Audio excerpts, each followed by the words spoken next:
Hello everyone, एक बार फिर से आप सबका स्वागत है हमारे चैनल बाय इंजीनियर्स में। जैसा कि हम पढ़ रहे थे मेटल्स एंड नॉन मेटल, जिसमें मेटल्स की हम प्रॉपर्टी पढ़ रहे थे।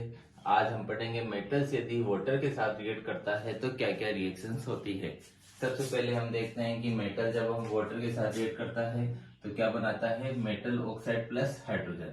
ये बेसिक ध्यान रखना है, यदि एग्जाम में रिएक्शन आ जाए और आपको समझ ना आए कि कैसा करना है तो ये बात याद रखना कि हाँ, मेटल ऑक्साइड और हाइड्रोजन तो बनेगा ही, हाइड्रोजन हमें निकालना है कैसे भी करके, तो इससे भी आपको हेल्प मिल जाएगी। तो मेटल और वाटर रिएक्ट करके क्या बनाता है, मेटल ऑक्साइड प्लस हाइड्रोजन।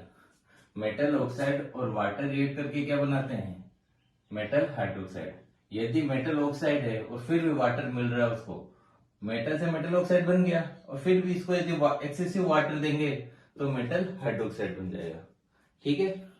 अब एक ये नोट याद रख लो कि मेटल लाइक कौन कौन से, पोटेशियम और सोडियम, ये दो ऐसे मेटल है जो कि हमने पिछले क्लासरूम में पढ़ा कि ये बहुत ही ज्यादा रिएक्टिव होते हैं, हाईली रिएक्टिव मेटल्स होते हैं। तो पोटेशियम और सोडियम हाईली रिएक्टिव होते हैं, तो ये वाटर के साथ भी बहुत तेजी से रिएक्ट करेंगे वायलेंटली। जब ये एयर के साथ रिएक्ट कर सकते हैं तो वाटर के साथ तो बहुत ही तेजी से करेंगे। तो वाटर के साथ ये हाईली वायलेंटली रिएक्टिव होते हैं। तो वायलेंटली होंगे तो क्या होगा, एकदम से ब्लास्ट होगा। ब्लास्ट होगा तो कौन सी रिएक्शन होती है, मैंने आपको बताई थी, एंजोथर्मिक होती है कि एंडोथर्मिक होती है। ऐसी रिएक्शन जिसमें से हीट निकलती है वो कैसी होती है, एक्सोथर्मिक रिएक्शन होती है। तो ये पोटेशियम और सोडियम के साथ क्या होता है, वायलेंटली रिएक्ट करता है वाटर, और ये कैसी रिएक्शन होती है, एक्सोथर्मिक, जैसा कि मैंने आपको पिछली क्लास में बताया था। इसमें वाटर कोई सा भी हो सकता है, एनी वाटर का मतलब ये हॉट वाटर भी हो सकता है, कोल्ड वाटर भी हो सकता है, कैसा भी वाटर हो, वाटर होन मिलना चाहिए बस इनको। पानी मिलते ही ये हाईली रिएक्ट कर देंगे। इसकी रिएक्शन देखो, अब रिएक्शन क्या होती है, सोडियम वाटर के साथ रिएक्ट किया तो क्या बना दिया, सोडियम हाइड्रोक्साइड। मैंने क्या बोला, जब वाटर एक्सेसिव होगा तो मेटल ऑक्साइड मेटल हाइड्रोक्साइड में कन्वर्ट हो जाएगा और बन जाएगा सोडियम हाइड्रोक्साइड, और H2 गैस रिलीज हुआ और हीट क्या हुई, रिलीज हुई, यानी एक्सोथर्मिक। आगे समझो, ऐसे पोटेशियम के साथ भी हो जाएगा, KH2 करेंगे तो KOH, पोटेशियम हाइड्रोक्साइड बनेगा और H2 गैस रिलीज होगी और हीट एनर्जी रिलीज होगी। ठीक है, ये इतना समझ में आ गया। अब इसके बाद यदि हम कैल्शियम के साथ वाटर को रिएक्ट करते हैं तो ये लेस वॉयलेंट, मतलब कि इसमें हाइड्रोजन गैस तो निकलती है लेकिन इतनी नहीं होती कि वो फायर मतलब आग पकड़ सके, ब्लास्ट कर सके। तो ये इतनी पावरफुल नहीं होती, मामूली सी गैस निकलती है। तो क्या होता है, लिखा हुआ ना कि heat involve is not sufficient for the hydrogen to catch fire. Fire catch करने के लिए सफिशिएंट नहीं होती इसके अंदर हीट। तो ये क्या होती है, लेस वायलेंट होती है रिएक्शन। रिएक्शन सिमिलर सी होती है, इसमें भी H2 गैस रिलीज होगी। क्या होगा, कैल्शियम में H2 के साथ रिएक्ट किया, क्या बना, कैल्शियम हाइड्रोक्साइड, और H2 गैस रिलीज हुई किसके साथ, कोल्ड वाटर के साथ। आ गया समझ में आपको कि ये रिएक्शन बेसिकली किस में होती है, कोल्ड वाटर के अंदर होती है। अब इस रिएक्शन में क्या होता है ये समझो, आपकी कैल्शियम वाटर के साथ रिएक्ट किया, कैल्शियम हाइड्रोक्साइड बना लिया और H2 गैस रिलीज होगी, लेकिन फिर भी हम कैल्शियम डालते जा रहे हैं तो क्या होगा कि जो हाइड्रोजन गैस जब निकलती है पानी में से तो आपने देखा होगा बबल्स की फॉर्म में निकलती है।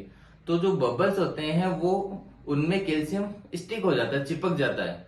तो होगा क्या, जब बबल ऊपर आएंगे तो कैल्शियम भी उसके साथ ऊपर आएगा, और कैल्शियम क्या होगा कि पानी के ऊपर फ्लोट करने लगेगा।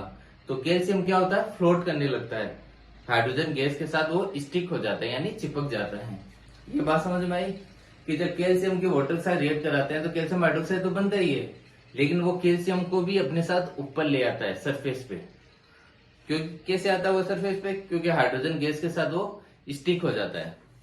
देखो लिखा है कैल्शियम स्टार्ट फ्लोटिंग, क्योंकि वो stick with hydrogen gas bubble, hydrogen gas bubble के साथ वो क्या होता है, स्टिक हो जाता है।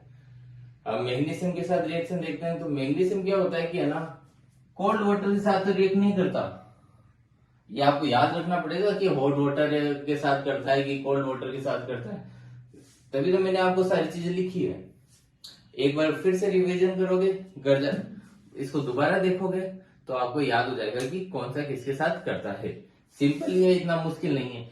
मुश्किल से 5-6 तो मेटल से, ज्यादा मेटल से नहीं है। 2 यहाँ पड़े, 1 यहाँ 3, 1 4, इनकी सिमिलर प्रॉपर्टी तो इतना कुछ हेडेक नहीं है। ये 2-3 मेटल्स है जो कि आपको पढ़ने हैं।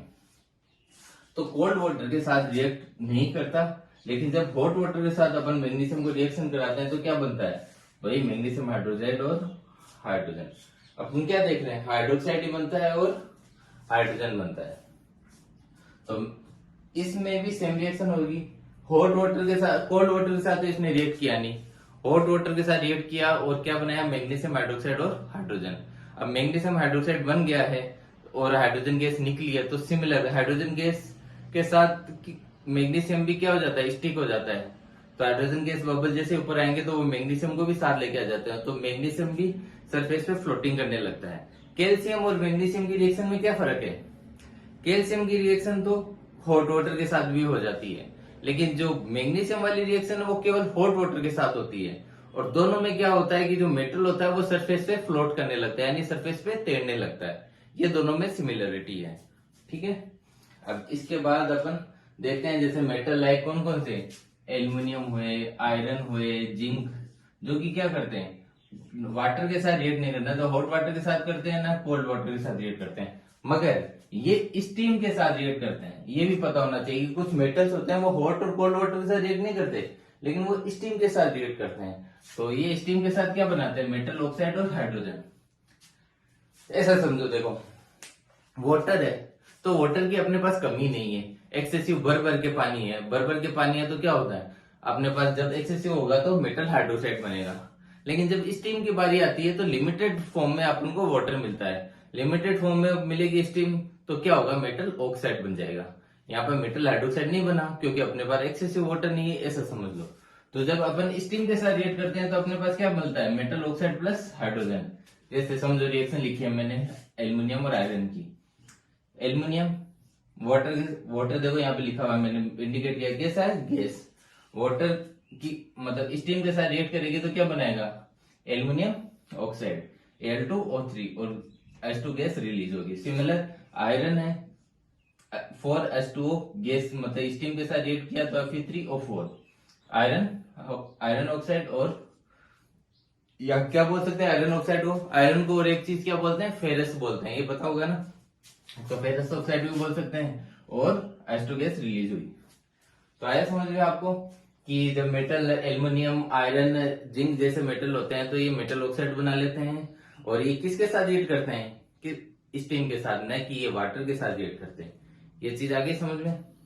इसके बाद कुछ मेटल्स ऐसे होते हैं जैसे लेड, कॉपर, सिल्वर, गोल्ड, जो कि क्या करते हैं, वाटर के साथ रिएक्ट करते ही नहीं है। तभी तो जो वायरिंग होती है, आपने देखा होगा अपने घरों में जो तार वगैरह आते हैं उनमें कॉपर की वायरिंग होती है। क्यों, कॉपर लेस रिएक्टिव होता है वाटर के साथ, या होता ही नहीं है। ज्वेलरी अपन सिल्वर और सोना चांदी की क्यों बनाते हैं, क्योंकि ये वाटर के साथ रिएक्ट नहीं करते, कॉपर की वायरिंग करते हैं, इसलिए कॉपर का यूज करते हैं। और सिमिलरली लेड भी है ना, वाटर के साथ रिएक्ट नहीं करता। तो ये आपको समझ में आ गया होगा कि कुछ वाटर के साथ रिएक्ट नहीं करते हैं, कुछ स्टीम के साथ रिएक्ट करते हैं, कुछ वाटर के साथ रिएक्ट करके फ्लोट करने लगते हैं, कुछ वायलेंटली रिएक्ट करते हैं, कुछ लेस वायलेंट रिएक्ट करते हैं। ऐसे करके मेटल्स होता है। और जनरली क्या होता है, मेटल क्या बनाएगा, metal hydroxide plus hydrogen. Metal के साथ रिएक्ट करने पर हाइड्रोजन गैस निकलती है, ये अपन ने बार बार पढ़ा है, तो ये आपको याद रहना चाहिए, इसको नहीं भूलना है आपको, ठीक है। तो आज हमने वाटर के साथ जो रिएक्शन थी वो पढ़ी, कल हम देखते हैं एसिड के साथ रिएक्शन वगैरह होती है तो क्या होता है। तब तक के लिए धन्यवाद, मिलते हैं अगली कक्षा में।